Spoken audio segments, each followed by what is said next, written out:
Why do 90% of motorcycle enthusiasts dream of speed? Because of these incredible machines. First up, we have the Dodge Tomahawk. This beast can hit 350 miles per hour. Yeah, you heard that right. Next, the Kawasaki Ninja H2R.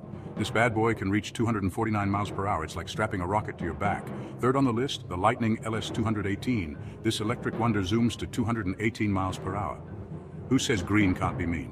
Fourth, the Suzuki Hayabusa, a classic that still hits 186 miles per hour. It's not just fast, it's legendary.